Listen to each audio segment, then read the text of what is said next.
지방선거 16일 전이자 광주 5.18 민주화운동 46주년인 오늘 여야 모두 광주로 향했습니다.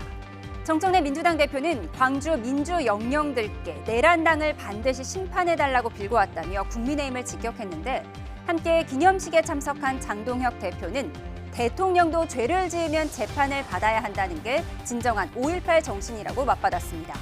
한편 장 대표가 입장할 때 광주 시민들이 항의를 쏟아내기도 했는데요. 관련 영상 보고 대담 시작합니다.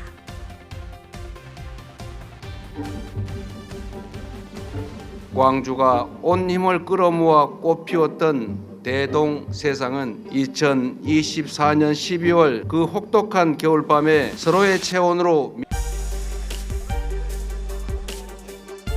내란당의 내란 공천을 보면서 광주 민주 영령들께 이들을 반드시 심판해달라고 빌고 왔습니다.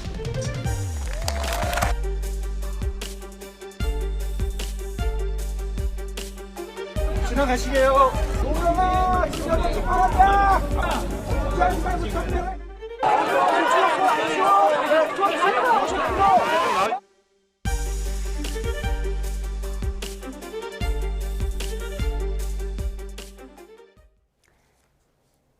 네, 오늘은 부승찬 민주당 의원, 김건 국민의힘 의원 두 분과 함께합니다. 어서 오십시오.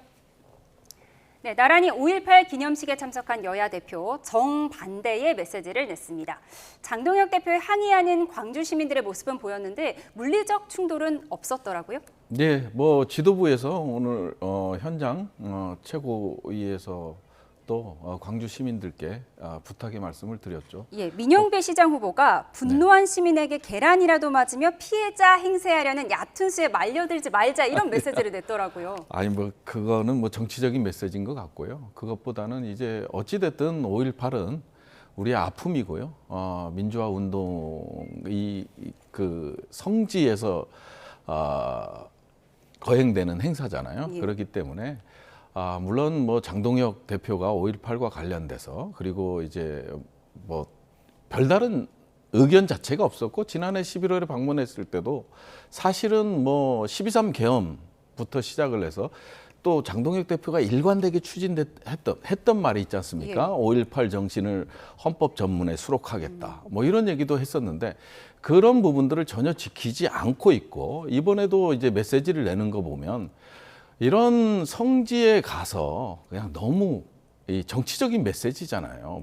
5.18 정신을 권력의 수단으로 이용하지 마라. 이런 메시지는 사실은 옳지 않죠.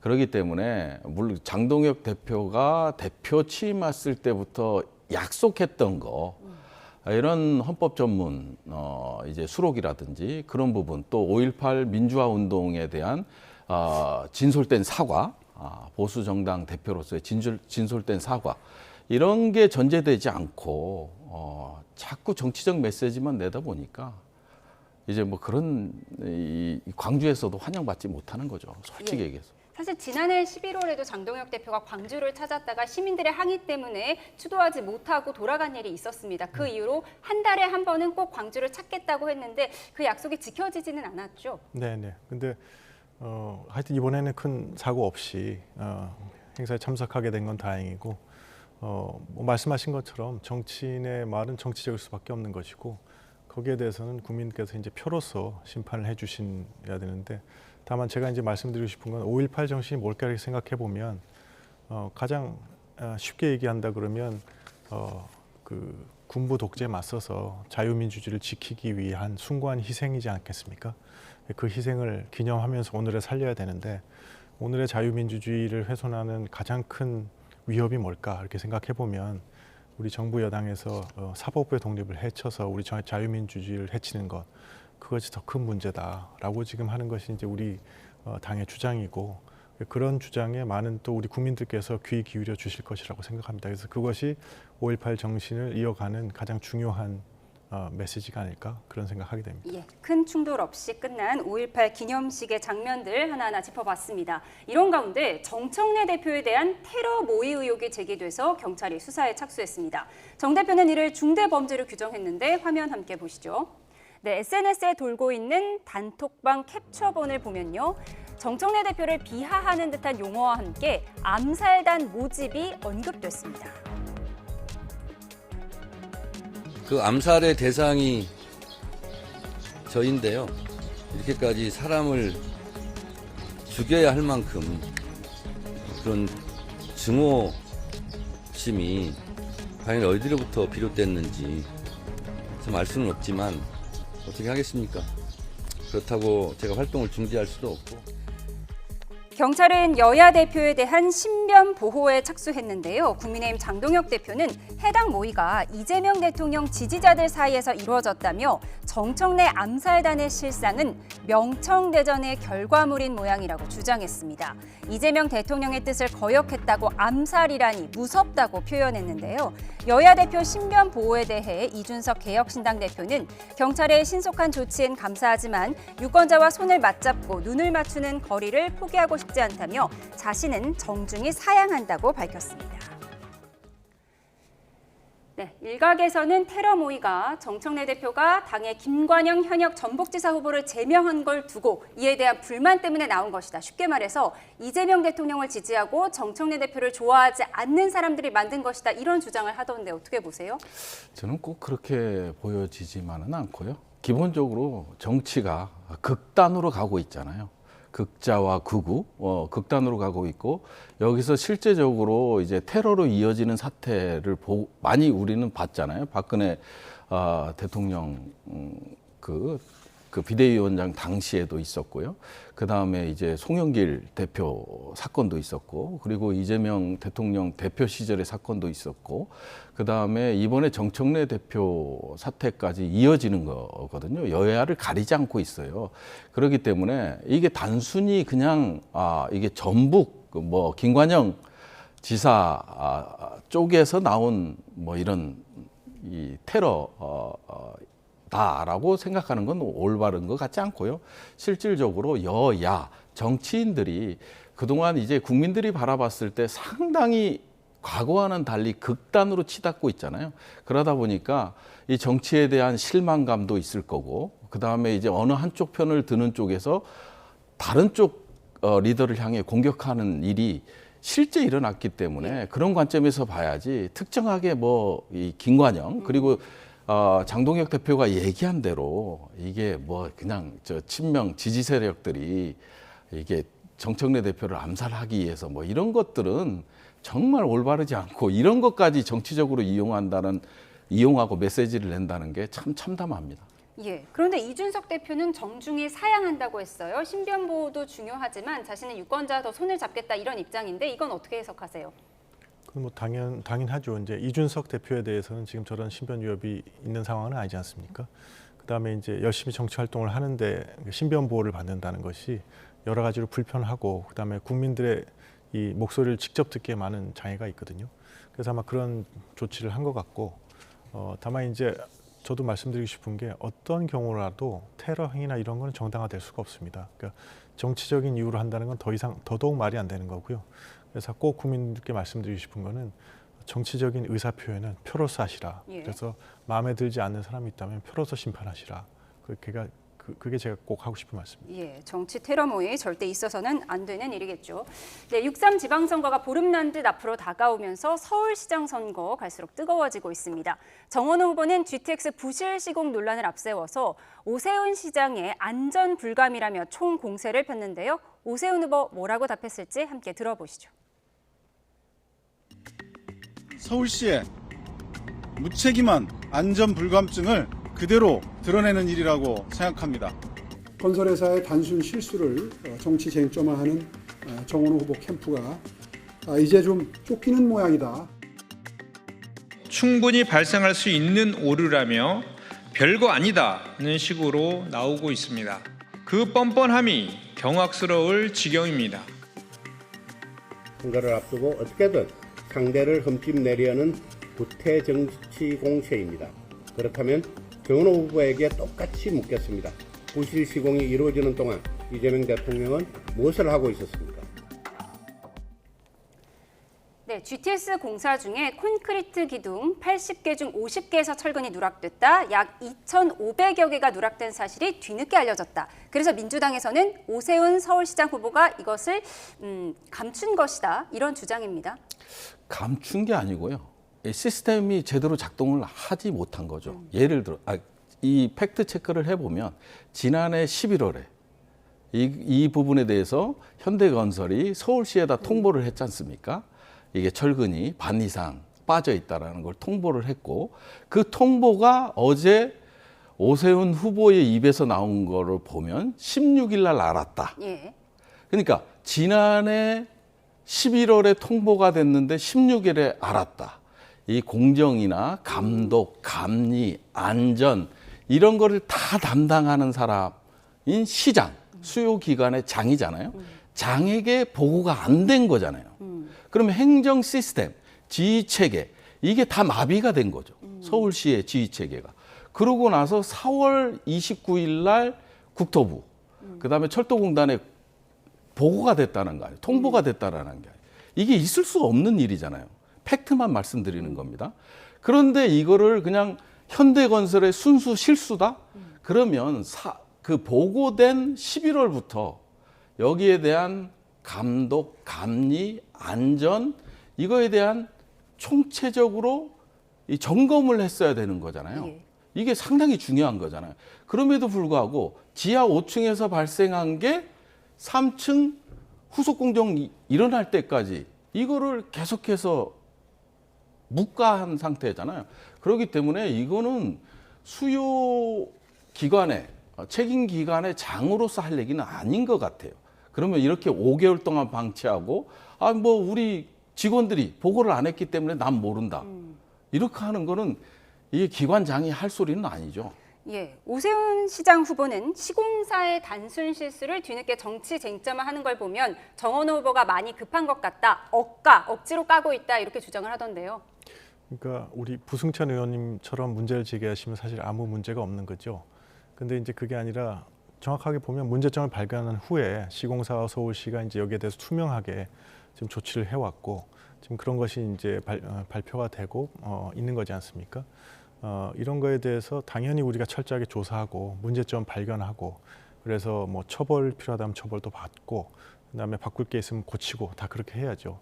다만 그런데 이제 이거를 갖다가 이제 이 지방선거 시즌이다 보니까 뭔가 이렇게 국민 불안을 확 조성해서 철근 괴담처럼 만들어서 이게 이제 이 득표하는 데 도움이 되려고 하는 그런 거는 저는 옳지 않다고 생각합니다. 그래서 이제 지금 아까 부승찬 의원님께서 말씀하신 것 같은 그런 어떤 정말 이 합리적인 비판에 대해서는 겸허하게 수용해서 고치고 그렇지만 이것을 괴담식으로 해서 뭔가 앞으로 이제 GTX를 사용해야 되는데 이게 큰 문제가 있는 듯이 사람들이 느끼게 한다거나 그런 거는 좋지 않은 일이거든요. 그래서 정확하게 과학적이고 합리적인 범위 내에서 이 문제점을 해소하면서 나가야 된다 이렇게 생각하고 있습니다. 시스템 오류라는 지적은 받아들일 수 있고 시정해야 되지만 이 부실 시공 은폐했다, 철근 괴담을 만든 것은 인정할 수 없다라는 국민의힘 의견까지 들어봤습니다.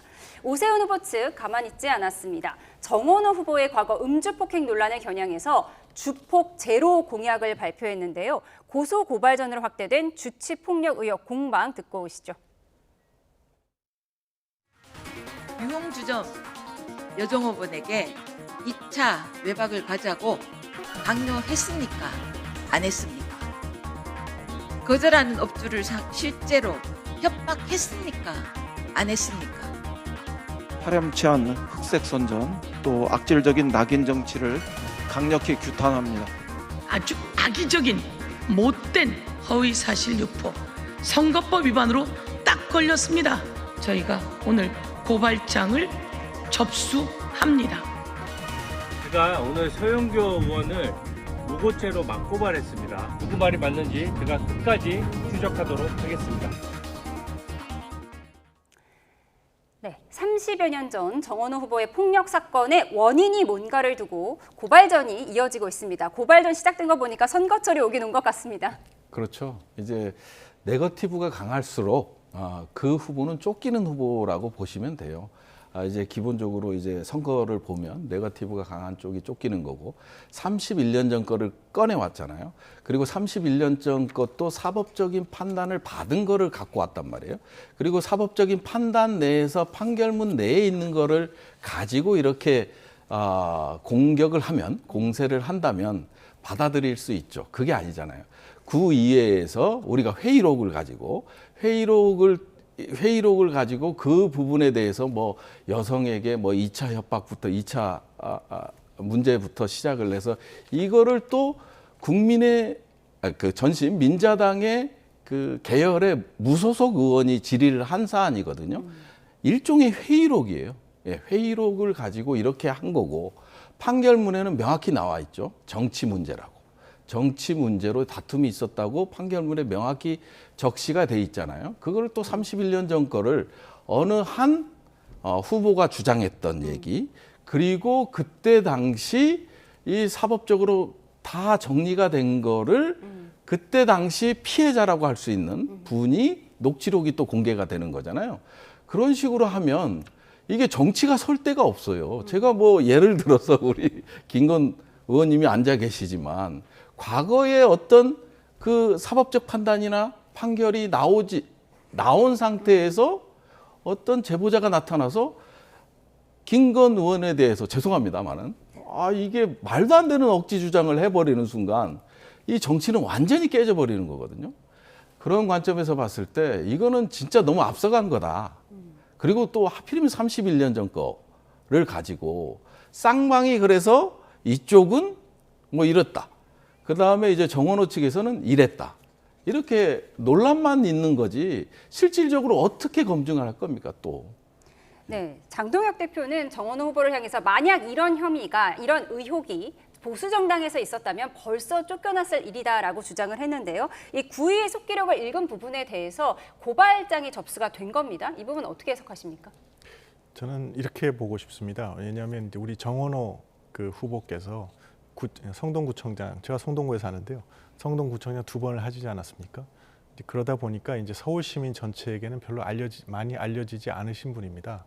그래서 이런 분이 이제 후보가 됐을 때는 당연히 이제 이분이 어떤 분인가에 대한 관심이 집중되고, 그다음에 그 사람을 알 수 있는 건 과거에 그분이 어떤 행동을 했느냐 이런 걸 쭉 따지는 거지 않습니까? 그런 검증 과정에서 제기된 문제죠. 그래서 이런 문제가 제기되면 거기에 대해서 잘 해명하고 넘어가면 된다고 저는 생각합니다. 예. 열흘 뒤 오는 28일 밤 11시에 첫 TV 토론이 있을 예정인데 아마 이 부분도 공방이 될 것 같습니다. 그런가 하면 오늘부터 선거 투표용지가 인쇄되기 시작했습니다. 그러니까 오늘부터는 단일화를 해도 투표용지에 이름이 남기 때문에 단일화 1차 시안으로 꼽혀왔는데요. 단일화 시도가 어디서도 보이지 않고 있습니다. 먼저 최대 격전지로 꼽히는 부산 북갑 선거 전 영상 보시죠.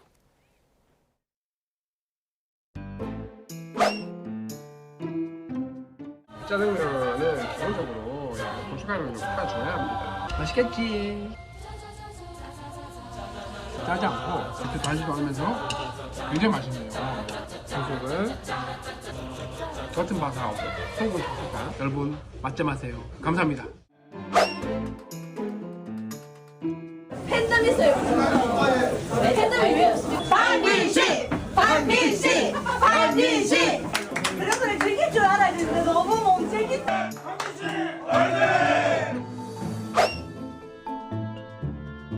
아저씨! 안녕하세요. 오, 안녕하세요. 안녕하세요. 아저씨! 저 뭐 죽었어요. 아저씨 진짜 사랑해요. 너 근데 나 모르는 거, 나 누군지 모르는 거 아니야? 아니에요, 저 알아요. 뉴스만 알아요. 감사합니다. 한동호 화이팅! 잘생겼어요. 무소속이야. 어? 그 무소속인데 어떻게 하겠냐? 안 쪽팔려?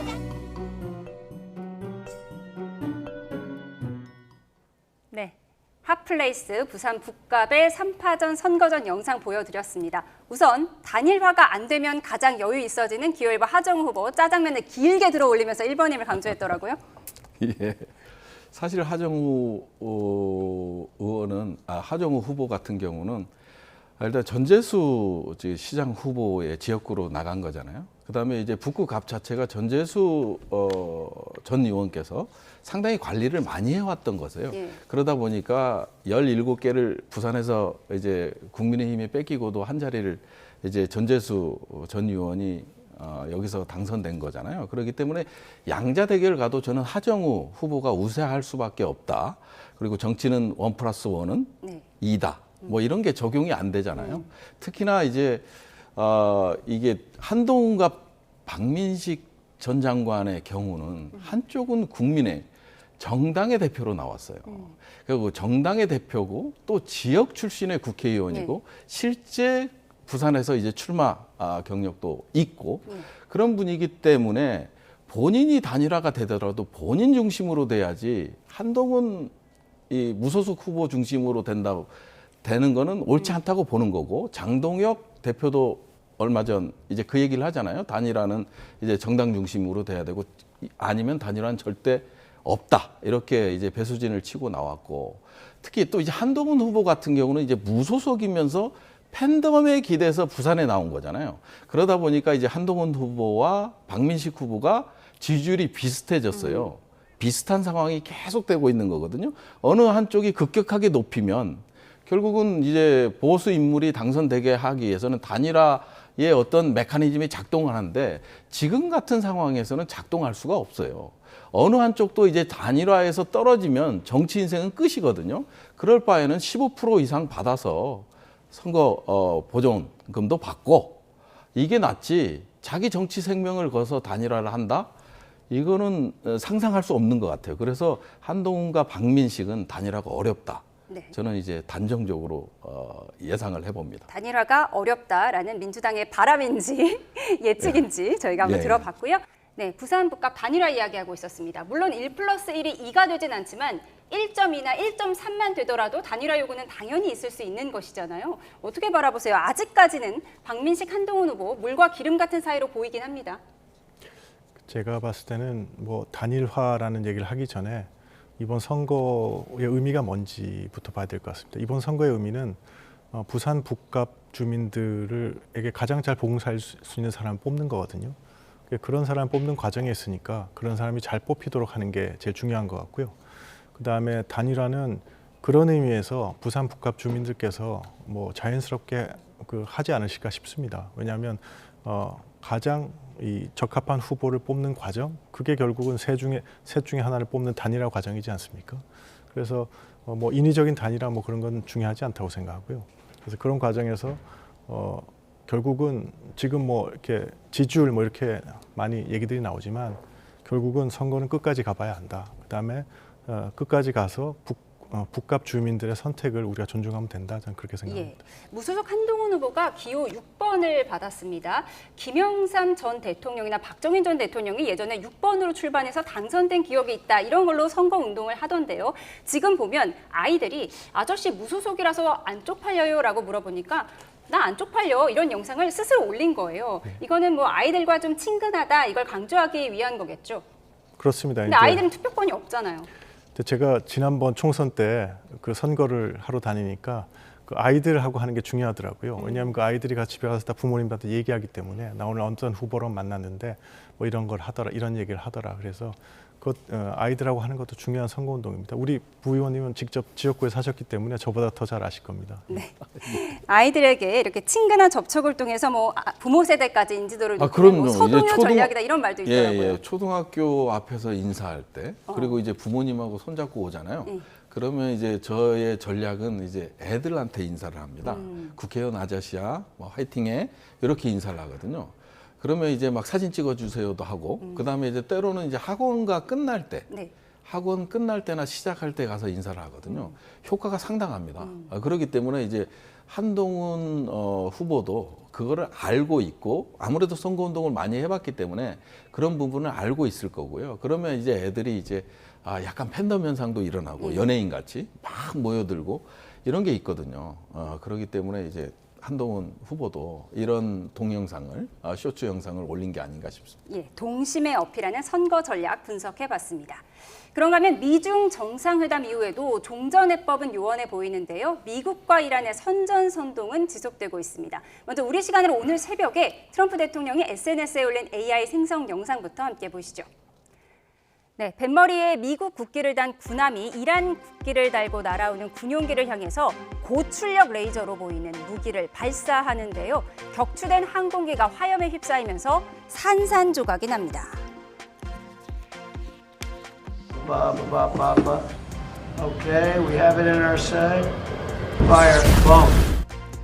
하지만 이란도 물러설 생각이 없어 보입니다. 이란 국영방송 뉴스 프로그램 보시죠. AK-47 계열의 돌격 소총을 든 여자 앵커. 이슬람 혁명수비대 장교의 설명을 따라서 소총을 장전한 뒤 견착합니다.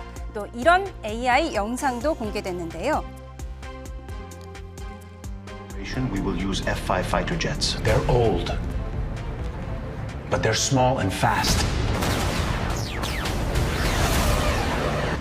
Sir, multiple drones and missiles inbound to Kuwait base have been detected. How did we miss them on radar? Identify them now!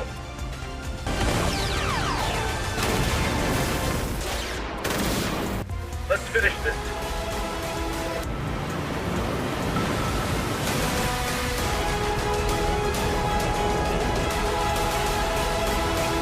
AI 생성 영상까지 보고 오셨습니다.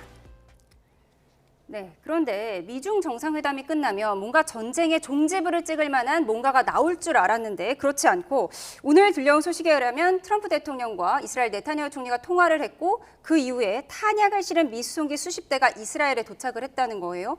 예, 우선은 이제 미중 정상회담을 통해서 이란도 그렇고 미국도 그렇고 상당히 많은 것을 기대했을 겁니다. 왜냐하면 지금 파키스탄 자체가 중국의 중재자 역할을 하고 있잖아요. 그런데 이제 중국의 이제 가장 가까운 동맹국입니다. 핵우산을 제공하는 것들을 이제 조약에 넣을 정도로 가까운 이제 파키스탄이 나서서 중재 역할을 하고 있는 상황이거든요. 그런 상황에서 이제 미국과 이란이 정상회담이 있었고 이틀간의 정상회담이 있었고 거기서 이제 중동 전쟁에 대한 해법을 찾지 못했던 거죠. 찾지 못했다기보다는 결국은 중국이 미온적인 반응을 보임으로써 트럼프가 돌아가자마자 네타냐후 총리와 30분간 통화를 하고 그 상태에서 이제 전쟁을 준비를 하고 있는 모습들이 많이 이제 포착이 되고 있고요. 그리고 이제 이란한테도 이제 마지막 경고를 했잖아요. 시간이 거의 없다. 이런 압박 전략으로 가고 있는 상황에서 그리고 또 AI 영상까지 이제 공개하는 민주주의 국가 리더가 저런 거를 공개한다는 게 참 우리에게는 생소해요. 그동안 있지 않았던 거고 마치 이제 원거리에서 게임을 하듯이 수천 명이 이제 사망자가 발생하는 전쟁 놀이를 하고 있다라는 게 참 가슴 아픈 현실이긴 한데 그만큼 지금 이란과 미국이 지금 협상 자체가 될 것 같지는 않다라는 생각이 들어요. 우선 이제 핵과 관련된 부분에 있어서도 이란이 잡고 있는 레드라인은 오바마 때 핵 합의거든요. 그 정도는 우리가 이제 양보를 얻어내야 된다는 입장이고 또 그 트럼프의 입장에서 봤을 때는 오바마 정도도 못하면 이거는 전쟁을 일으킨 명분, 공격 명분 자체가 없는 거거든요. 그러다 보니까 이런 부분들, 그다음에 이제 호르무즈 해협 문제라든지 이런 것들이 결국은 세계 경제를 좌지우지하고 있는 상황이기 때문에 마지막으로 이번에 미국과 이스라엘이 강력한 공격을 할 거로 보여집니다. 물론 에너지 시설까지 이제 공격 목표로 둔다는 보도가 나오고 있는데요. 실질적으로 저는 에너지 저장 시설이나 이런 것까지 공격하게 된다면 상당히 이제 감내하지 못할 상황으로 이제 국제 정세나 세계 경제가 가기 때문에 왜냐하면 이란도 마찬가지로 이거에 대한 맞대응으로 갈 거고 그다음에 이제 그러다 보면 이제 걸프국들의 에너지 저장 시설과 담수 시설이 될 거란 말이죠. 그러면은 이제 진짜 트럼프가 얘기한 이 걸프 국가들의 구석기 시대가 도래하는 거죠. 그런 것들을 봤을 때 과연 트럼프와 이제 네타냐후가 어떤 전략적인 표적들을 선정할지 좀 지켜볼 상황이다. 이렇게 지난주에 보여지거든요. 미중 정상회담 기간에는 트럼프 대통령의 SNS가 좀 잠잠했는데 다시 시작이 된 겁니다. 그 AI 영상 제목이 폭풍 전야의 고요함이에요. 그리고 트럼프 대통령이 직접 발사 버튼을 누른 AI 영상까지 올렸는데 이 공격 재개를 시사한다 이렇게 해석해야겠죠. 뭐 목적이 두 가지 달 겁니다. 하나는 상대방을 계속해서 압박하는, 그러니까 난 언제든 군사 조치할 준비가 돼 있다 해서 압박하는 효과가 있고, 그다음에 이제 미국 군대에게는 하시라도 내가 그런 명령을 내릴 수 있으니까 준비 태세를 유지하라 그런 메시지가 될 수 있거든요.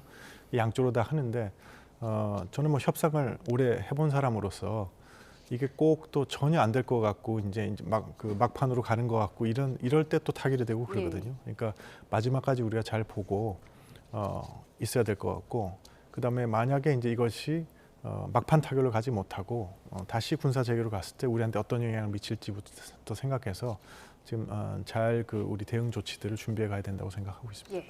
그런가 하면 트럼프 대통령이 중국 방문을 마치고 귀국길에 오르는 과정에서 미국 측 수행단과 취재진이 중국에서 받은 물품 모두를 전용기 에어포스 원 탑승 전에 모두 폐기했다는 보도가 나왔습니다. 미국 뉴욕 포스트의 백악관 출입기자 에밀리 구디는 중국 측 출입증과 임시 휴대전화인 번호폰 등을 미국 직원에게 전달을 했고 직원이 비행기 계단 아래 쓰레기통에 버렸다고 전했습니다. 중국에서 온 건 비행기에 아무것도 허용되지 않았다는 건데요. 다만 이 SNS에 돌고 있는 지금 보시는 이 사진은 그 내용을 토대로 제작된 AI 사진으로 추정됩니다. 미국이 기념품까지 경계하는 데는 과거 정보기관의 도청 사례도 영향을 미쳤습니다. 대표적 사례가 냉전 시기에 벌어진 이른바 더싱 사건인데요. 1945년 구소련의 한 어린이 단체는 주소련 미국 대사에게 우정의 증표라며 미국 국장 독수리 문양의 목조 장식품을 선물했고요. 미국 대사관은 이 장식품을 내부에 걸어뒀는데 7년 뒤 조사 과정에서 안에 도청 장치가 숨겨져 있었다는 사실을 확인했던 겁니다. 네, 이렇게 중국에서 가져온 물건은 비행기에 싣지 못한다. 원래 다 폐기해야 되는 게 원칙인가요? 원래는 아닌데요. 지금은 상당히 도청과 관련돼서 강화되고 있는 추세입니다. 이게 도청과 관련돼서는 우리가 테헤란 회담, 2차 세계대전 시기에 이제 테헤란 회담이라든지 그다음에 얄타 회담에서 이제 삼국 정상이 만났을 때도 이제 도청 문제가 이제 나중에 공개되고 이런 게 있고 그다음에 이제 오바마 대통령 시절에 이제 한국을 방문했을 때 그 방음 텐트를 갖고 와서 거기서 이제 작업을 하고 전화를 하고 이런 것들이 좀 언론을 통해서 공개된 적이 있었거든요. 그렇기 때문에 이제 도청이라는 거는 과거에는 장비도 크고 이랬는데 지금은요, 우리 바코드 같은 거 있잖아요. 상품 코드.